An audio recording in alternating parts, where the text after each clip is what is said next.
they were certain their tanks were unbeatable. The Type 95 Hago had proven itself against Chinese forces, against Soviet armor at Kok-and-Gol, and in the sweeping victories across Malaya and the Philippines. Japanese tank crews believed their light tanks embodied the pinnacle of armored warfare design, ideally suited for the jungles and islands of the Pacific. They had overwhelmed every opponent they faced. They were mistaken. The story of how they discovered this begins not with failure but with confidence forged through years of success. The Hago was no accident of engineering. It was the result of meticulous military planning that began in 1933 when the Japanese Imperial Army identified a critical shortfall in its armored forces. The Type 89 medium tank, Japan's workhorse, could only reach 15 miles per hour. This was adequate for supporting infantry at walking pace, but entirely insufficient for the mechanized warfare the Army envisioned. Japanese military planners had observed with interest as other nations developed faster, more mobile armored units. They wanted a tank that could keep pace with motorized infantry traveling at 40 miles per hour by truck, that could negotiate the terrain of Manchuria and China, and that could be produced in quantities sustainable by their industrial base. The Army Technical Bureau issued specifications in July 1933. The new tank would weigh around 7 tons, mount a 37mm gun, reach speeds of 40 km per hour, and have armor capable of withstanding rifle and machine gun fire. Most importantly, it would be simple to produce and maintain. Mitsubishi Heavy Industries received the contract. Engineer Tomi Ohara, who had already earned recognition for designing the Type 89, undertook the challenge. His most notable innovation was the bell crank suspension system, a simple yet effective design that would become standard on Japanese tanks for the following decade. By June 1934, Mitsubishi had completed the first prototype. Military observers were impressed during field trials conducted in Manchuria and at proving grounds in Japan. It was fast, achieving 45 km per hour on paved roads and maintaining 25 to 30 km per hour cross-country. It was agile, with a turning radius that seemed impossible for a tracked vehicle of its size. The Hago suspension, with its characteristic bell crank design, absorbed shocks effectively and enabled the tank to traverse rugged terrain that would have stopped other vehicles. Mechanically, it was dependable, powered by a Mitsubishi 6-cylinder air-cooled diesel engine producing 120 horsepower at 1,800 revolutions per minute. The diesel engine was a source of pride for Japanese engineers, making the tank less prone to fires than gasoline-powered vehicles. Diesel fuel was also more readily available across Japan's empire, particularly in regions like Manchuria and Southeast Asia, where gasoline was scarce. The engine could operate for 8 to 10 hours on its internal fuel capacity of 34 gallons, giving the tank an approximate operational range of 130 miles on roads. Trials revealed some issues. The suspension tended to pitch violently on rough ground, making aiming while moving extremely difficult and causing crew fatigue. Engineers addressed this by adding braces to link the bogie pairs, creating what became known as the Manurian suspension. The modification improved performance but did not entirely eliminate the rough ride that would characterize the Hago throughout its service life. In 1935, during a meeting at the Army Technical Bureau, the Type 95 was formally presented as a potential main tank for mechanized infantry units. Infantry representatives voiced concerns, arguing that 12 mm of armor was inadequate for a tank supporting infantry assaults against fortified positions. Cavalry representatives countered that the improved speed and mobility compensated for the thin armor and that the tank's armament was sufficient for its intended role. After considerable discussion, the infantry agreed to adopt the design. The Type 95 Hago was officially adopted. The designation came from the Japanese imperial calendar, marking the 2595th year since the legendary founding of Japan. Only the last 2 digits were used in the type number. Production began at Mitsubishi facilities in 1936. The Hago was indeed a small tank. It measured just 4.38 m long, 2.06 m wide, and 2.13 m tall. In American measurements, that was 14 feet 4 inches in long, 6 feet 9 inches in wide, and just under 7 foot tall. A man of average height could look over the turret. The weight came in at 7.4 tons for the basic tank, reaching 8.1 tons. when loaded with crew, fuel, and ammunition. The armor was thin by any standard. 12 mm at its thickest points on the turret and upper hull, 9 mm on the roof and floor, 6 mm in some less critical areas. Japanese designers had calculated this was sufficient to stop rifle and machine gun bullets at combat ranges. They were designing for the enemies they expected to fight, Chinese forces with limited anti-tank capability and light Soviet tanks. Inside, the tank was cramped. The crew consisted of 3 men. The driver sat in the front left of the hull with limited vision through a small viewport and periscope.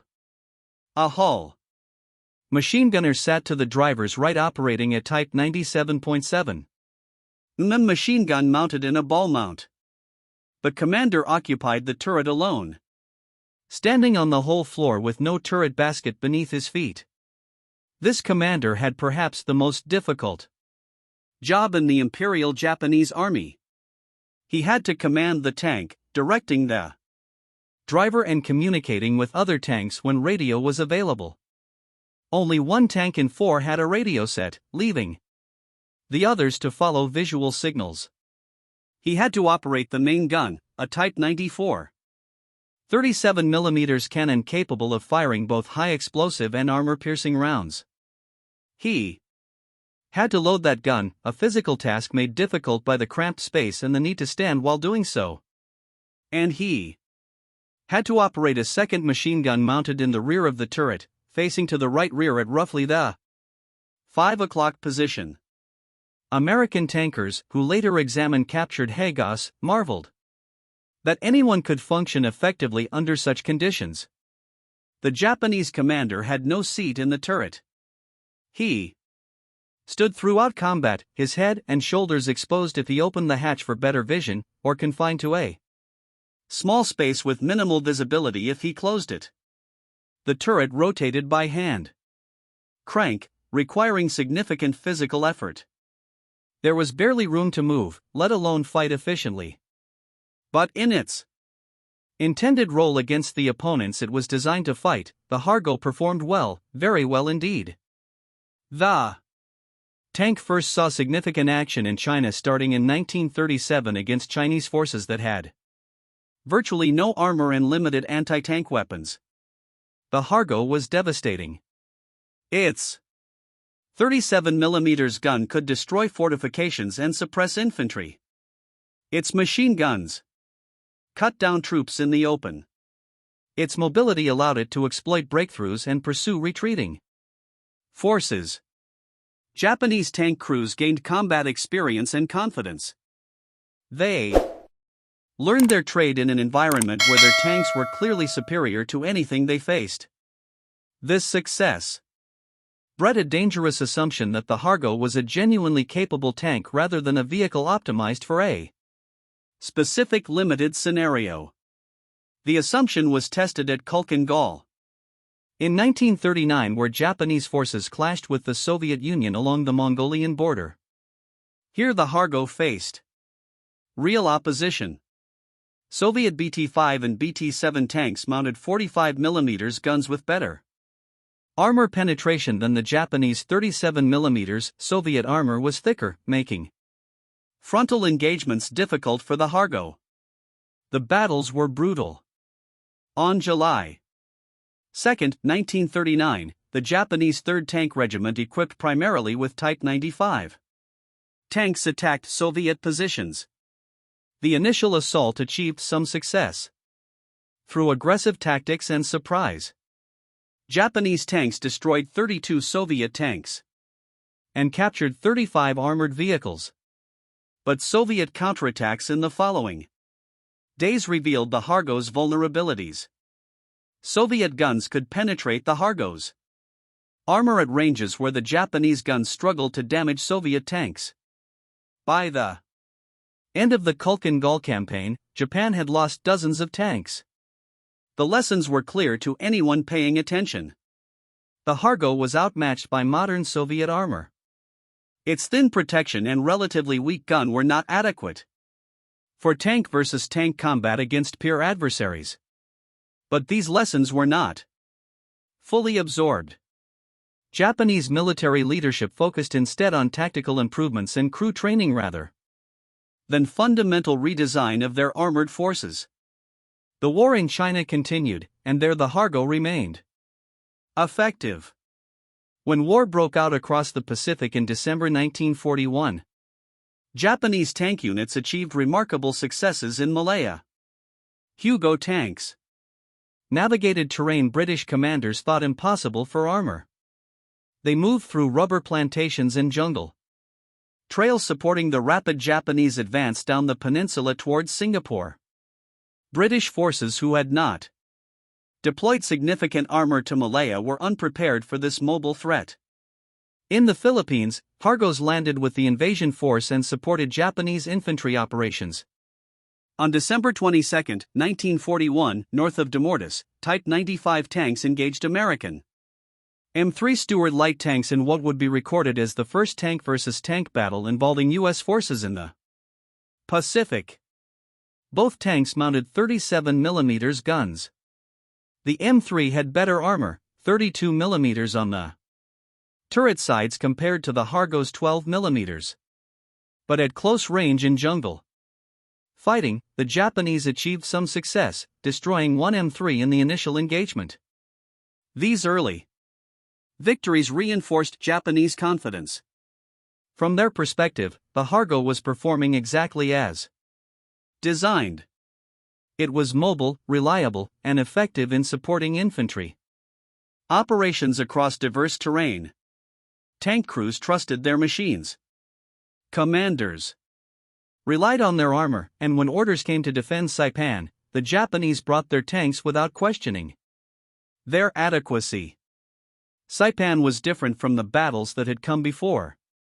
The island in the Mariana Chain was strategically vital, positioned just 1,250 miles from Tokyo. If the Americans captured Saipan, their B-29 bombers would be within range of the Japanese home islands. The Empire's leaders knew this.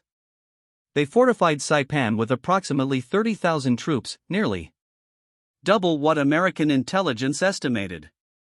Among the defenders was the 9th Tank Regiment commanded by Colonel Takashi Guto. The regiment was equipped with 44 tanks, a mixture of Type 95 Harras and the slightly larger Type 97 Chiha medium tanks. The Chihas were better armed with 57mm guns, but shared the thin armor that characterized Japanese tank design. These tanks represented a significant armored force by Pacific standards, certainly the largest the Americans had yet faced. The Americans began their assault on June 15, 1944. Vice Admiral Richmond Kelly Turner ordered the landing force ashore at 0542 hours. By 0700, landing craft were moving toward the beaches. At 0840, the first wave hit the shore. The 2nd and 4th Marine Divisions landed on Saipan's western beaches under heavy fire from Japanese artillery and mortars, positioned on the heights overlooking the landing zones. The Marines fought their way inland against fierce resistance. By nightfall of the 15th, 20,000 American combat troops were ashore. Equipment and supplies poured onto the beaches. Among the equipment were M4 Sherman medium tanks landing from LST vessels and moving forward to support the infantry. The Marines established a beachhead, but it was not yet secure. Japanese artillery could still reach the beaches. Counterattacks continued through the night. On June 16, the Marines consolidated their positions and began pushing inland. The 2nd Marine Division worked to close gaps in the line, while the 4th Marine Division cleared areas around key terrain. General Holland Smith, commanding the assault force, committed his reserves, bringing elements of the 27th Infantry Division ashore to reinforce the beach. Head Lieutenant General Yoshitsugu Saito, commanding Japanese forces on Saipan, recognized the critical situation. If the Americans consolidated, Their beachhead and brought their full combat power ashore. Dislodging them would become impossible. He needed to strike before they were fully prepared.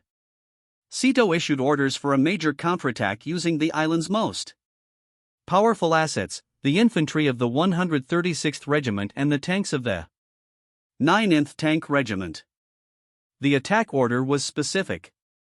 The infantry would assault the American positions around Karen Kanawha Airfield.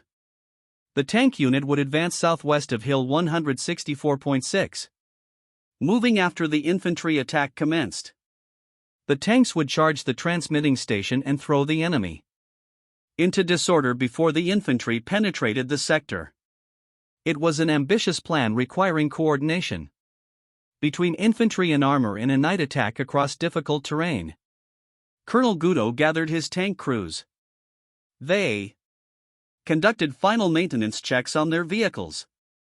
Crews loaded ammunition. 37mm rounds for the Haras, 57mm for the Chihas. They filled fuel tanks. Checked track tension, tested the radios on the few tanks that had them. The crews were confident. Many had combat experience from China or earlier Pacific campaigns. They trusted their machines and their tactics. In the pre-dawn darkness of June 17, the Japanese tank column moved out. Diesel engines coughed to life, their distinctive sound echoing across the pre-dawn landscape. Tracks clanked as the tanks formed up and began their approach toward the American lines. Inside each cramped vehicle, crews felt the familiar vibration and noise of their tanks in motion. Commanders stood in their turrets, trying to see through the darkness, coordinating movement through visual signals. The Americans heard them coming. Marine sentries on the perimeter reported engine sounds from the north. Officers shouted orders. Men grabbed weapons and moved to defensive positions. Anti-tank gun crews traversed their 37mm M3 guns toward the approaching sounds. Sherman tank crews, who had bedded down near their vehicles, climbed aboard and started engines. Machine gun teams checked their weapons and ammunition. At 0330 hours, the Japanese attack began in earnest. 44 tanks, the largest armored formation yet committed by Japan in the Pacific, advanced toward the 2nd Marine Division's positions. Some tanks carried infantry clinging to the hulls, a dangerous but sometimes effective tactic. The formation moved through the darkness, guided by the lead tanks and following the terrain toward their objectives. Marine riflemen saw them first as dark shapes emerging from the pre-dawn gloom. Then came the distinctive sound of diesel engines at full throttle, tracks throwing dirt and dust, the clank of bogie wheels and the squeal of steel on steel. Japanese tankers could see Marines in their positions, could see the defensive line ahead. Some commanders opened fire with their hull machine guns sweeping the ground ahead. Others reserved fire, trying to get closer before engaging. Then something unexpected happened. Something that would fundamentally change how Marines viewed Japanese armor for the rest of the war. Marine machine gunners positioned in foxholes and behind cover opened fire with their Browning M2 heavy machine guns. These were not the standard infantry machine guns, the 30 caliber weapons that provided supporting fire. These were 50 caliber weapons, heavy machine guns designed to engage aircraft and destroy light vehicles. The 50 caliber Browning M2 was a formidable weapon designed near the end of World War I and perfected in the decades since. It fired at 12.7 mm round at a muzzle velocity exceeding 2,900 foot-pers. The standard ammunition load included ball rounds for general use and armor-piercing rounds specifically designed to defeat light armor and fortifications. The armor-piercing variant could penetrate 23 mm of face-hardened steel armor plate at 200 m. At 500 m, it could still penetrate 19 mm. These were not theoretical numbers. They were verified test results confirmed through extensive firing trials at American ordnance proving grounds. The ammunition had been designed to engage lightly armored aircraft and vehicles, not to defeat tanks. But the mathematics of armor penetration are unforgiving. The Type 95 Hargo's armor was 12 mm thick at its maximum on the turret front and sides. On the upper hull, the thickest armor on the entire vehicle was 12 mm. Simple arithmetic revealed the problem. The 50 caliber armor-piercing round could penetrate nearly twice that thickness at close range. At the ranges where the battle was being fought, 200 meters or less as tanks closed with Marine positions, the 50 caliber had more than enough penetrating power. Marine machine gunners opened fire. Tracer rounds arced across the battlefield in brilliant orange-red lines. The sound was distinctive. The heavy boom boom boom of 50 caliber machine guns firing at sustained rate. Gunners aimed at the advancing tanks, some not entirely believing their weapons would be effective against armor. What happened next shocked both sides. The 50 caliber armor-piercing rounds didn't just dent the tanks. They didn't ricochet off at angles. They penetrated cleanly, decisively. At close range, some rounds went completely through the thin armor, entering one side of the tank and exiting the other. Even at longer ranges, the rounds punched through the armor with energy to spare. Inside the Japanese tanks, crews experienced something far worse than defeat. They experienced revelation. The heavy machine gun fire wasn't just loud impacts on the outside of the hull. It was penetration. Rounds coming through the armor. In the cramped interior of a cargo, there was nowhere to hide. A round that penetrated the hull could strike engine components, ammunition racks, or crew members. The face. Hardened armor designed to resist rifle fire offered no meaningful protection against the heavy 50 caliber rounds. 1. Marine machine gunner firing his weapon from a position near the airfield reported watching his tracer rounds strike a Hargo advancing directly toward him. The rounds hit the front hull and he could see sparks inside the tank through vision ports and hatches. The tank kept coming for a moment, then slowed, then stopped. Engine smoke poured from the rear deck. The crew attempted to bail out. Two men emerged. They were immediately engaged by rifle fire from Marines in foxholes. Another gunner positioned with his weapon mounted on a half-track engaged a cargo at approximately 150 m. He fired a sustained burst into the tank's side armor.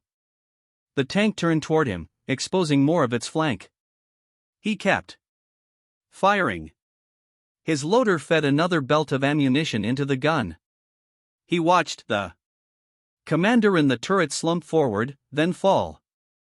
The bullet had gone through the thin turret armor, struck the man, and continued through the other side.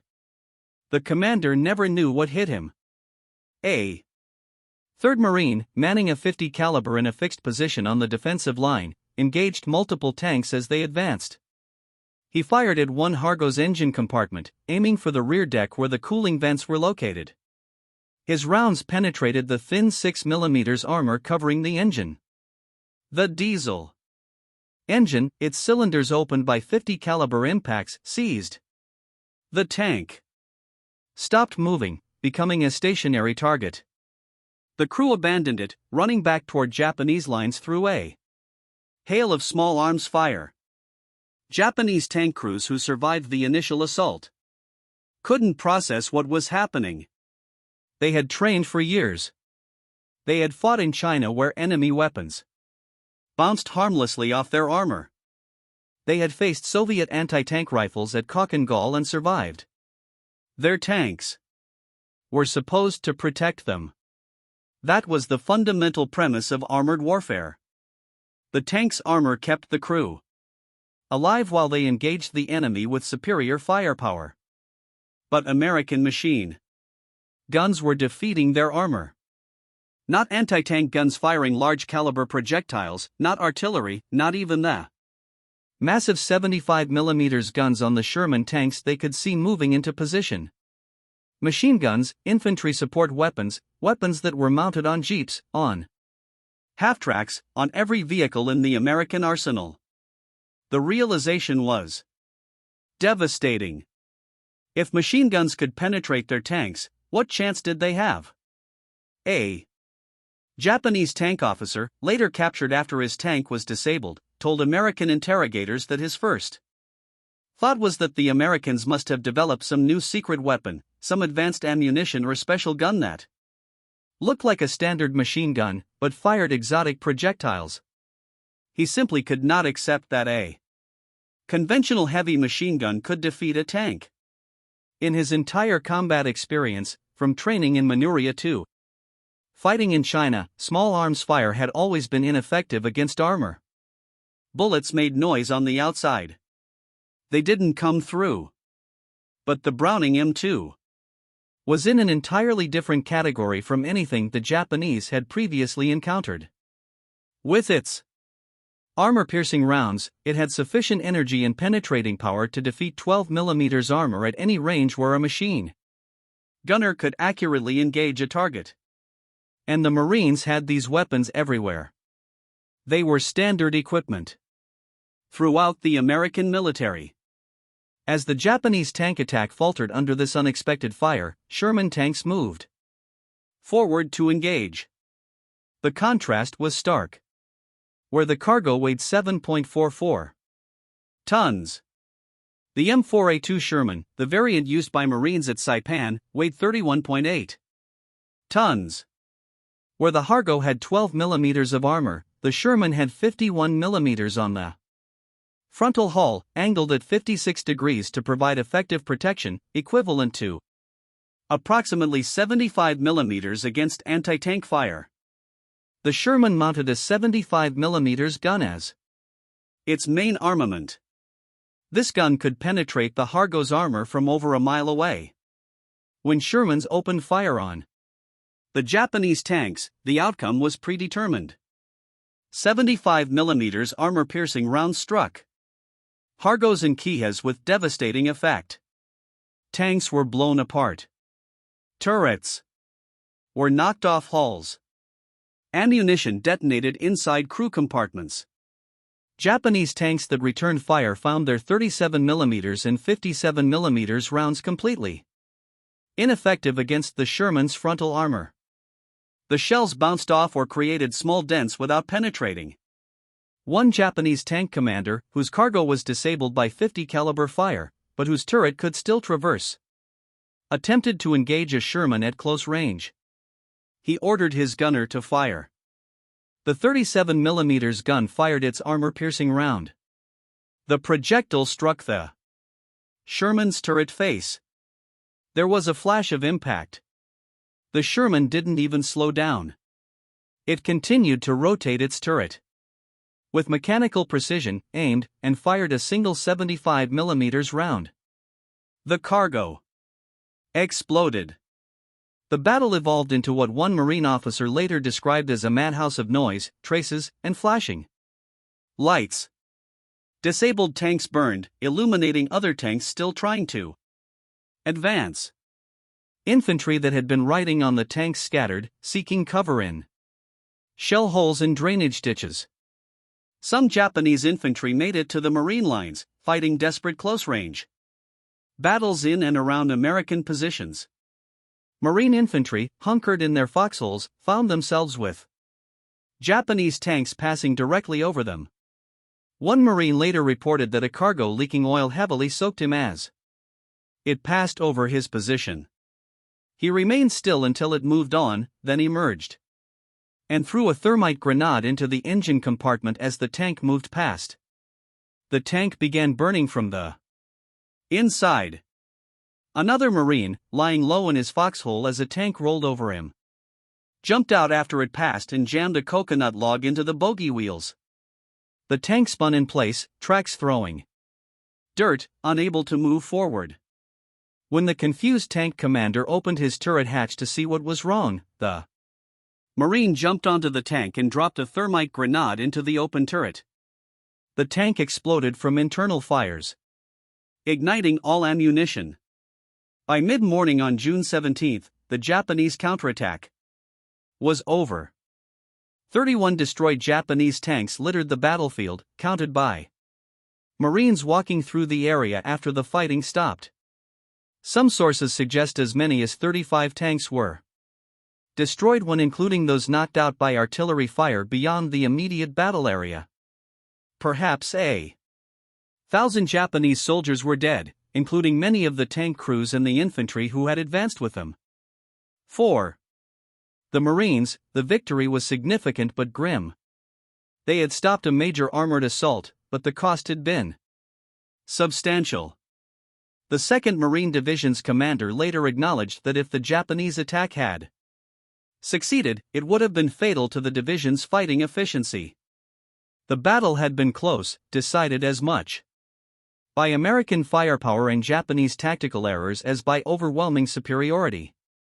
But for Marines walking among the destroyed tanks afterward, examining the vehicles up close, a different truth emerged. The Japanese tanks were not the formidable war machines they had expected. A Marine officer called his men over to look at a destroyed cargo. He pointed to the holes in the armor. They were clean, round penetrations, where 50 caliber bullets had punched through. The exit holes on the far side were slightly larger, rough-edged, where the bullets had torn through after crossing the interior. You could put your fist through some of the holes. Inside the destroyed tank, the scene was worse. The cramped interior showed signs of multiple penetrations. The commander's position in the turret had no protective features, no armor that would stop heavy machine gun fire. The manual traverse for the turret consisted of a simple hand crank. The gun controls were rudimentary. There was almost no space to move. The Hall machine gunner's position was a small cubby with minimal visibility. The driver had a crude periscope and a small vision port. Everything was cramped, crude by American standards, and utterly vulnerable to 50 caliber fire. Marines who had fought at Guadalcanal 2 years earlier remembered seeing Hargos there. At the time, with Marines equipped primarily with light weapons and no armor support of their own, the Japanese tanks had seemed threatening. But now, with proper equipment, with heavy weapons and their own armor, the Hargo looked exactly like what it was. A light tank from the mid-1930s, adequate for its original design parameters, utterly inadequate for modern industrial warfare against a peer adversary. The psychological impact on surviving Japanese tank crews was profound. Those who were captured, whose disabled tanks left them with no choice but surrender, had to grapple with uncomfortable truths. Their tanks were not just outmatched, they were obsolete. The equipment they had trusted with their lives offered no protection against weapons the Americans used as standard infantry support.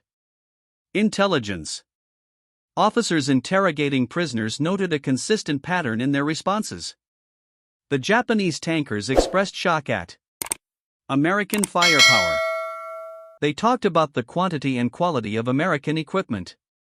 They mentioned the casual abundance of ammunition and supplies they had witnessed. Many expressed feelings of betrayal that their own leaders had sent them into battle with inadequate equipment while telling them they had technological parity. One veteran tank commander who had fought in China since 1937 told interrogators that he had believed Japan would win the war through superior fighting spirit and devotion to the Emperor. After Saipan, after seeing his tank penetrated by machine gun fire, after watching American Sherman shrug off Japanese anti-tank fire, he knew that spirit could not overcome material disadvantages. Training and courage meant nothing when your equipment was fundamentally inadequate. These reports were compiled, analyzed, and sent back to commanders throughout the Pacific. The lessons learned at Saipan would inform Marine tactics for the rest of the war. Japanese tanks were not a serious threat.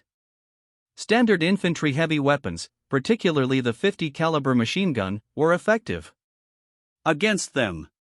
Combined with bazookas, 37mm anti-tank guns, and Sherman tanks, Marines had overwhelming firepower against Japanese armor. Word spread through the Marine ranks quickly. You didn't need specialized anti-tank weapons to engage a Japanese tank. Your 50 caliber machine gun would do the job. This knowledge changed how Marines approached subsequent island battles. The fear that came with facing armor, the concern about tanks breaking through infantry lines, evaporated. Japanese armor became just another target, and not a particularly dangerous one. The Battle of Saipan continued for weeks after the failed tank attack. Marines and Army troops fought their way across the island against fierce Japanese resistance. The terrain was brutal, ranging from flat sugarcane fields to swamps to volcanic cliffs to Mount Topchow, which rose 1,554 feet above sea level. Fighting in caves, ravines, and gullies consumed men and ammunition. The island was declared secure on July 9, 1944. The victory at Saipan had strategic consequences that reached far beyond the island. With the Maranas in American hands, B-29 bombers could reach Tokyo. The psychological impact on Japanese leadership was severe.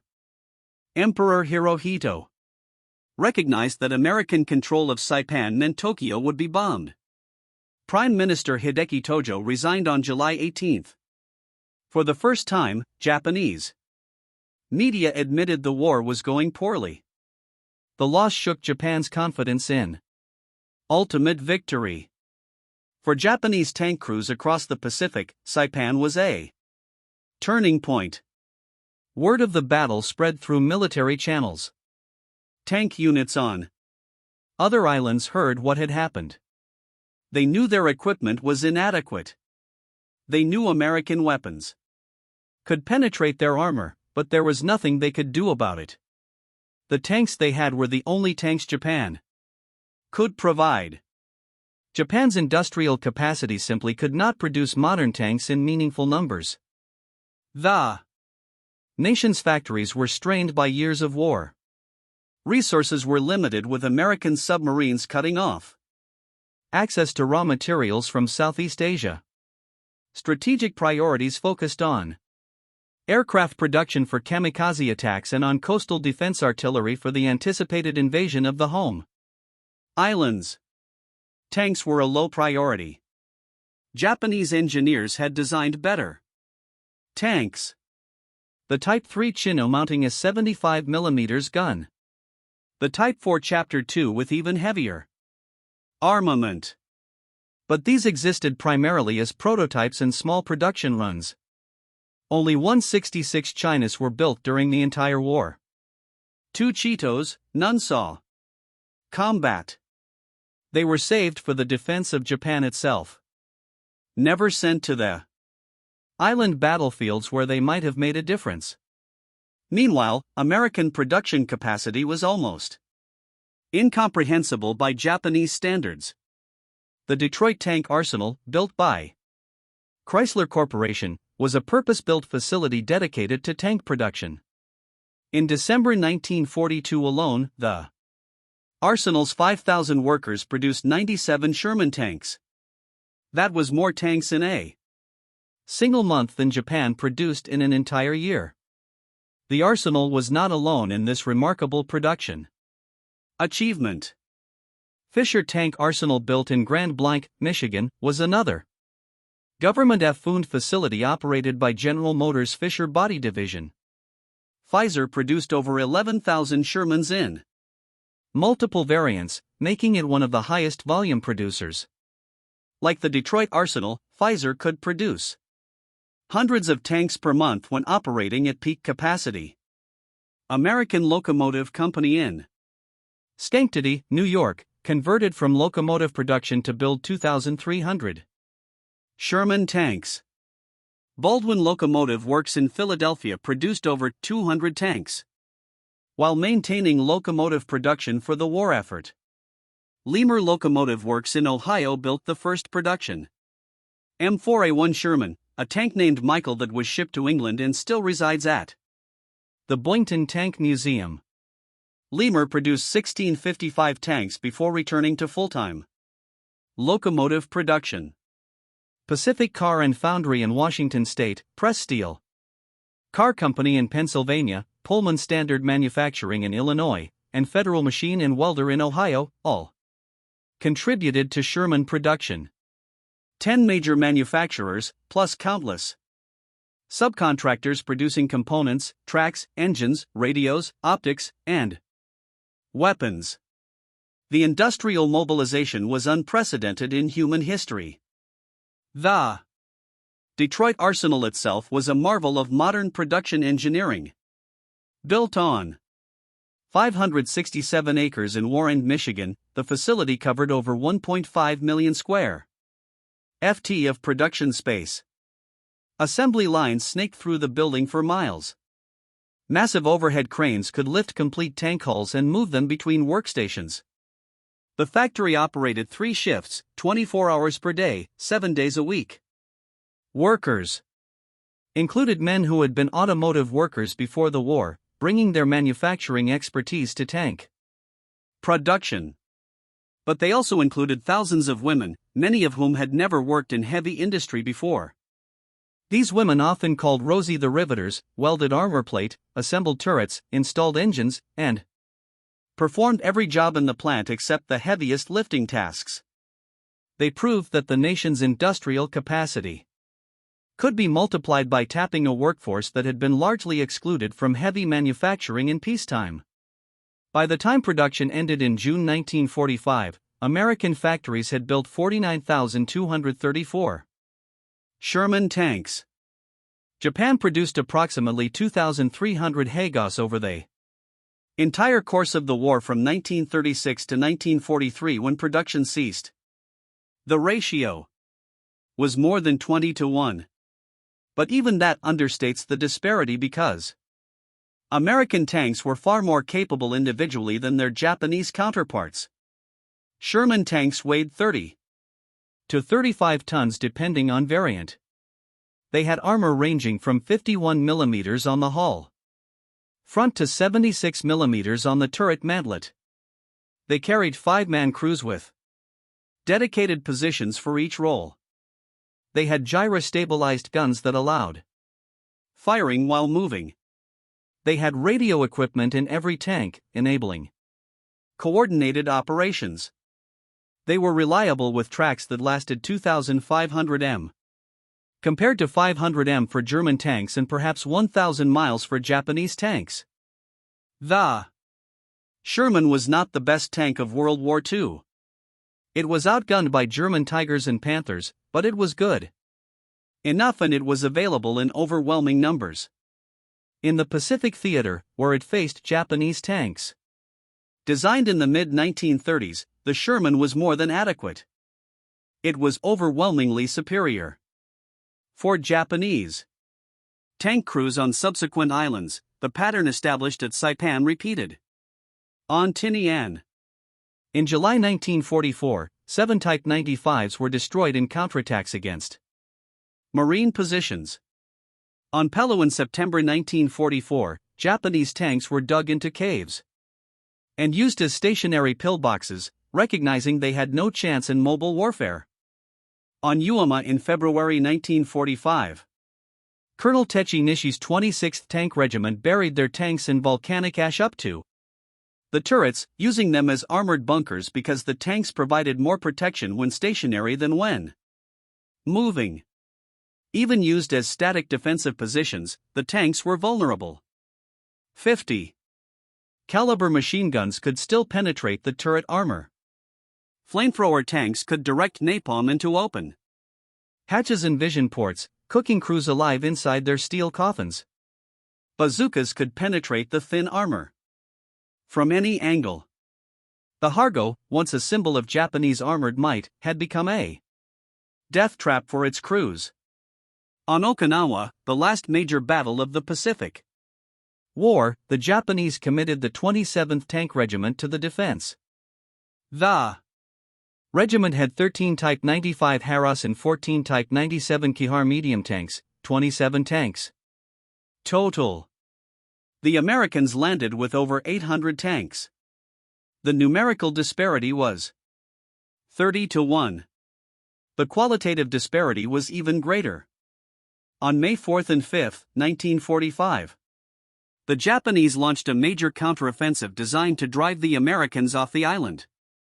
Tank units were committed to support the infantry assault. The attack failed catastrophically. Most of the Japanese tanks were destroyed within hours, knocked out by a combination of Sherman tanks, bazookas, 37mm anti-tank guns, artillery, and 50 caliber machine guns. The survivors withdrew, having accomplished nothing except adding more destroyed hulls to the battlefield.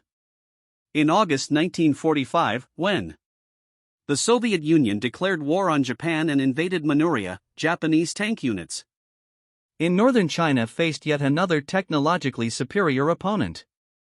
Soviet 34 medium tanks with their sloped armor and powerful 76mm guns vastly outclassed the Japanese tanks opposing them.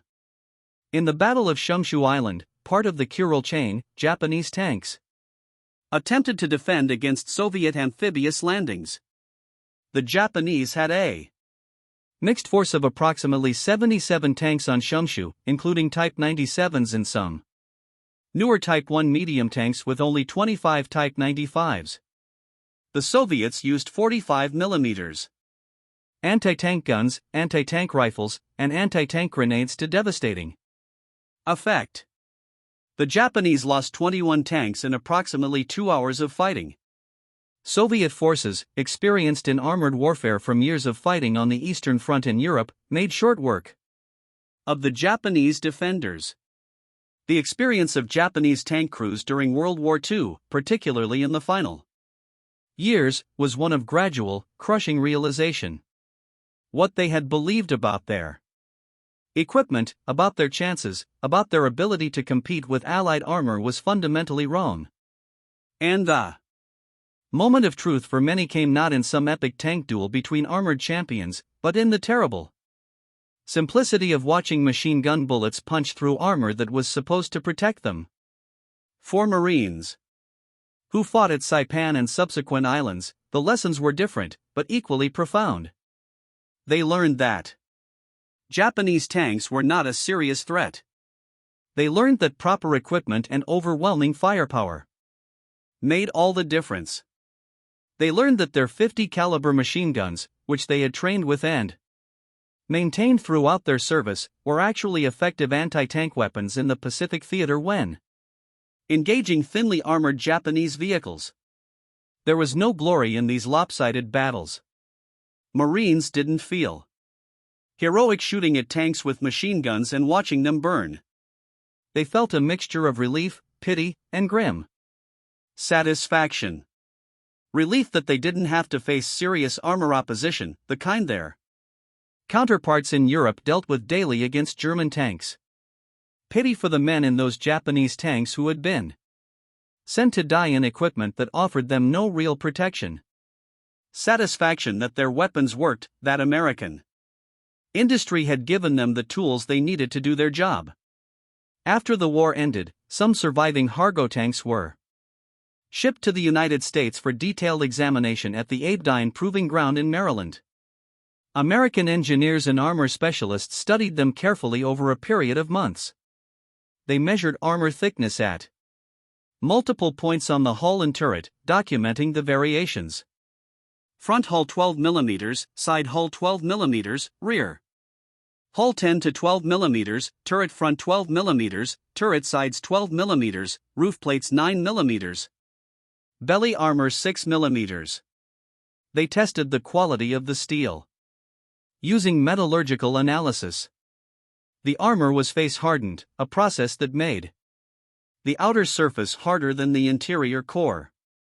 This technique was effective against small arms fire, causing bullets to shatter rather than penetrate, but it was ineffective against larger projectiles with sufficient energy to break through the hard outer layer and penetrate the softer interior. They evaluated the Internal layout, taking detailed measurements and photographs. The fighting compartment provided barely 50 cubic feet of space for the commander. He had to stand constantly with no seat and no resting position. The turret ring diameter was just 1,200 millimeters, leaving minimal space for a man to work while also operating weapons, loading ammunition, and commanding the tank. The crew positions were cramped to the point of claustrophobia. The driver had a space approximately 2 feet wide and 3 feet deep. His controls were simple, consisting of steering levers, a throttle, and a gear shift. His vision came from a small armored periscope and a direct vision port that could be opened in non-combat situations. The hull machine gunner beside him had even less space, confined to a small cubby with his weapon and limited ammunition. Storage. American tankers who examined the Hargos could not imagine fighting in such conditions. Sherman crews, by comparison, had a fighting compartment that provided over 150 cubic feet of working space. Each crew member had a defined position with proper seating. The commander had a Kuela with allowed vision blocks. The gunner had a telescopic sight and power traverse for the turret. The loader had space to move and access to properly organized ammunition racks. The driver and assistant driver, called the bow gunner in American nomenclature, had adequate space and vision equipment. Their reports confirmed what had been learned in combat and what mathematics had predicted. The Hargo was a light tank suitable for operations against poorly equipped opponents. It could function effectively in colonial warfare, in police actions, in suppressing resistance where the enemy had no serious anti-tank capability. It was not suitable for modern industrial warfare against a peer adversary with proper weapons. Any firearm more powerful than a rifle could defeat its armor. The 50 caliber armor-piercing rounds didn't just penetrate, they overpowered the armor completely, punching through with energy to spare. The internal arrangement was cramped to the point of being actively dangerous even without enemy fire. The commander's workload, handling all turret functions alone, was unrealistic. The lack of radio equipment in 3 of every 4 tanks made coordinated operations nearly impossible. The hand-cranked turret traverse was exhausting and slow. The vision equipment was crude, leaving the crew largely blind to their surroundings.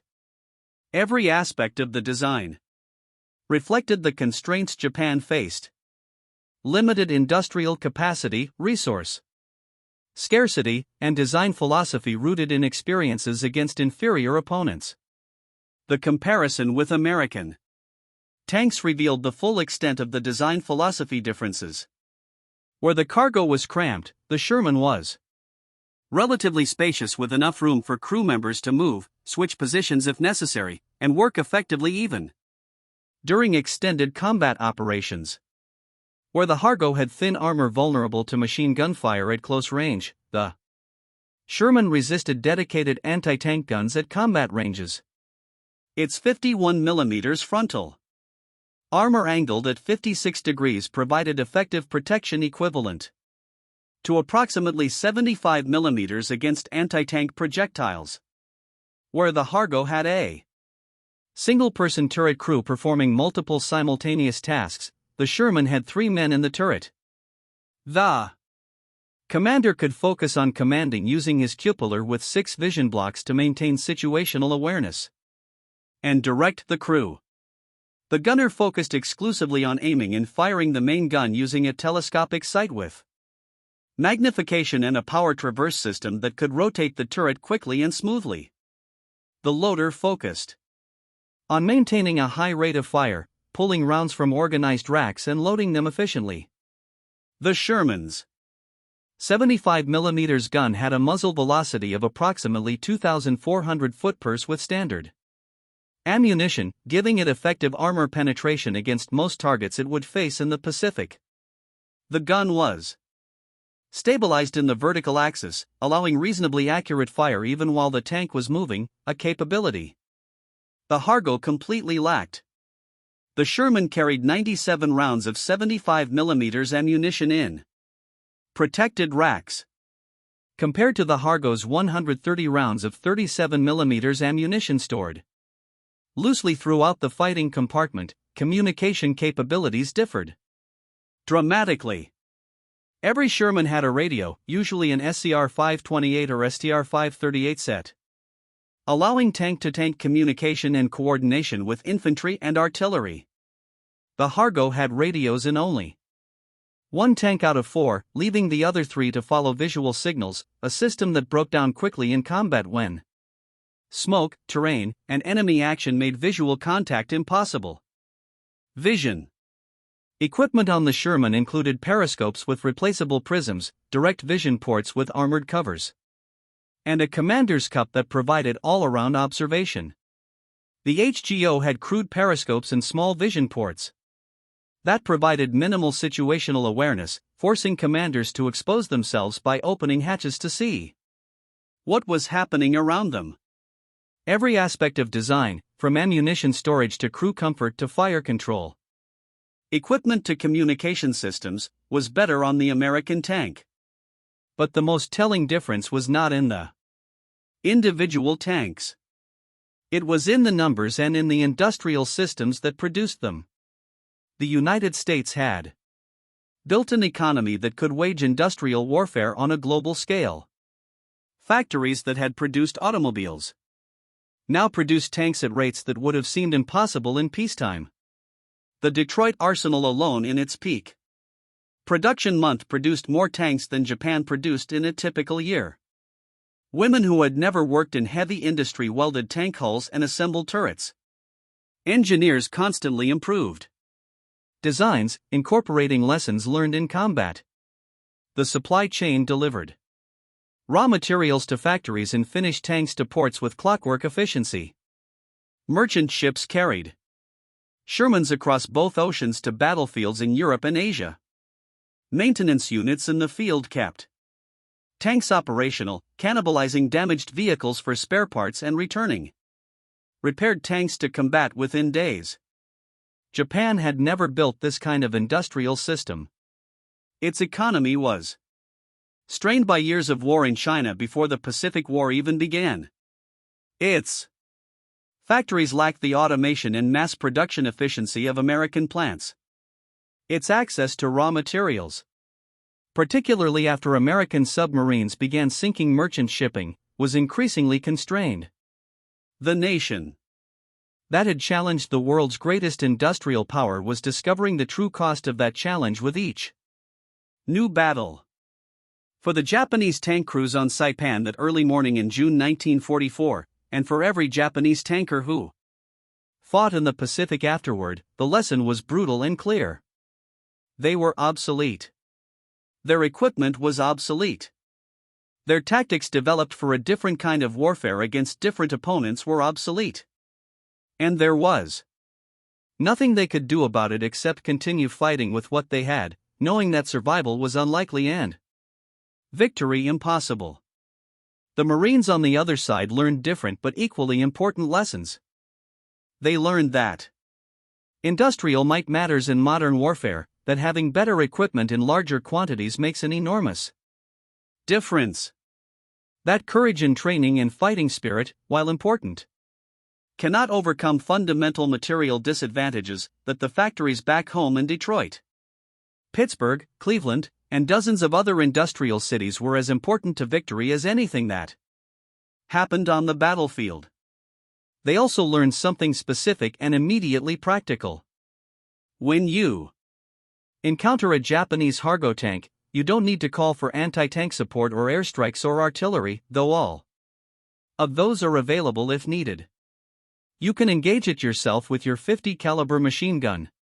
At close range, under 200 yards, the armor-piercing rounds will penetrate. Aim for the engine compartment, the sides, or the turret. The bullets will go through, disabling the tank and likely killing or wounding the crew. The weapon that was designed to shoot down aircraft and destroy light vehicles works just fine against Japanese armor. It was a small tactical lesson in a massive war. But for the men involved, for the Japanese tankers who died in their inadequate machines, and for the Marines who destroyed them with heavy weapons, it was a moment of absolute clarity. This was not a fair fight. This was not an even match. This was modern industrial warfare where one side had overwhelming material superiority. The outcome was never uncertain. The Hago tanks on Saipan, and on every other Pacific battlefield where they were deployed, represented more than outdated armor. They embodied the gap between what Japan required and what Japan could actually produce. They symbolized the impossible circumstances Japanese soldiers confronted ordered to engage a superpower with equipment never designed for that scale of conflict. They reflected the consequences of strategic choices made years earlier, prioritizing naval and air power over ground forces, assuming fighting spirit could offset material shortcomings, and believing that early victories ensured long-term sustainability. When those first .50 caliber rounds pierced Hago armor on Saipan, they demonstrated something that would resonate throughout the Pacific War and in post-war evaluations of Japan's defeat. They showed that in industrialized warfare among modern nations, production capacity is crucial, design philosophy matters, and resource allocation is decisive. No amount of bravery, training, or tactical ingenuity could overcome a 10-to-1 numerical disadvantage combined with generational gaps in equipment quality. The Japanese tank crews who climbed into their Hagos that morning in June 1944 believed they were going into combat with reliable, capable machines. By sunset on June 17, the survivors understood the truth. They had been sent into battle with armor so thin that machine gun rounds passed right through. They had been provided equipment suited to the conflict Japan had envisioned in the 1930s, but entirely inadequate for the realities of the 1940s war. And there was nothing they could do except keep serving, keep fighting, and keep dying in machines that offered little protection.